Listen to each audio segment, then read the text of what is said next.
ওনার ব্যক্তিগত মতামতে বলছেন Ziaul Hasan serial killer. আজকে উনি স্বীকার করেছেন যে প্রমোশনের যে সেনাবাহিনীর যে প্রমোশনের যে নীতিমালা, সেই নীতিমালা অনুযায়ী জিয়াউল হাসানের প্রমোশন সম্পন্ন হয়েছে।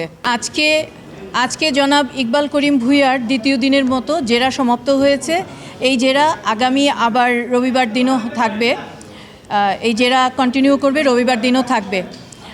তো আজকে আমাদের জেরাটা শুরু হয়েছিল যে ওনার প্রমোশন নিয়ে, ওনার চিফ সেনাবাহিনী প্রধান হওয়া নিয়ে প্রথম প্রশ্নটা ছিল, এবং সেখানে উনি স্পষ্টভাবে এটা স্বীকার করেছেন যে বেশ কয়েকজন অফিসারকে ডিঙ্গিয়ে তাকে প্রমোশন দেওয়া হয়েছে, এবং উনি এলিজিবল ছিলেন না, কিন্তু সেনাপ্রধান হিসাবে উনি নিযুক্ত হয়েছেন।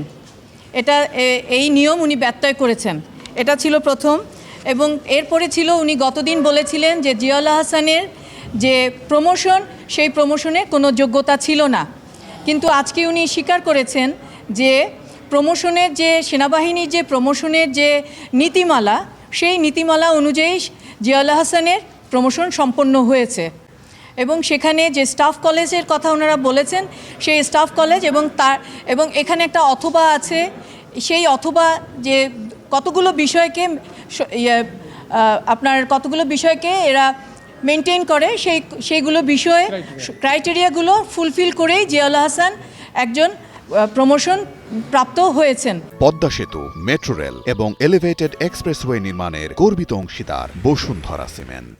যে কথাটা গতদিন উনি কোর্টকে মিসগাইড করেছিলেন, একজন সেনাবাহিনী প্রধান হিসাবে এটা একটা অন্যায় আচরণ ওনার ছিল একজন জুনিয়র অফিসারের বিরুদ্ধে।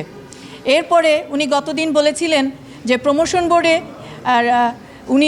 ওনার একজন অফিসারকে দিয়ে উনি জিয়াউল হাসানের যে প্রমোশন বোর্ডে যে প্রপোজাল দেয়া লাগে, সেখানে সিরিয়াল কিলার হিসাবে উনি বলেছিলেন ওনার একজন অফিসার যেন এটা প্রস্তাব দেয়, এবং সেই প্রস্তাব দিয়েছিল সেই অফিসার। কিন্তু বোর্ডের যে অন্যান্য অফিসার যারা উপস্থিত ছিলেন, তারা বলেছিলেন যে না, জিয়াউল হাসান একজন ভালো অফিসার, এবং সেই কারণে তার প্রমোশন হয়েছে। এবং আজকে ওনাকে প্রশ্ন করা হয়েছিল জিয়াউল হাসান যে একজন সিরিয়াল কিলার, এটা যে আপনি জানেন, তো এটা কোনো লিখিত, কারণ এটা একটা গুরুতর অভিযোগ যখন দেয়া হয় একজন সেনাবাহিনীর অফিসারকে, তখন কিন্তু সেটা সম্পূর্ণভাবে সেটা তদন্ত করা হয়। তো এবং এই কারণে আপনি কোনো লিখিত বা কোনো তদন্ত বা কোনো কিছু করেছেন কিনা উনি অস্বীকার করেছেন। উনি বলেছেন যে এটা আমার মনে নাই, এটা আমার ব্যক্তিগত মতামত। উনি ওনার ব্যক্তিগত মতামতে বলছেন জিয়াউল হাসান সিরিয়াল কিলার। এটা কোনো দাপ্তরিক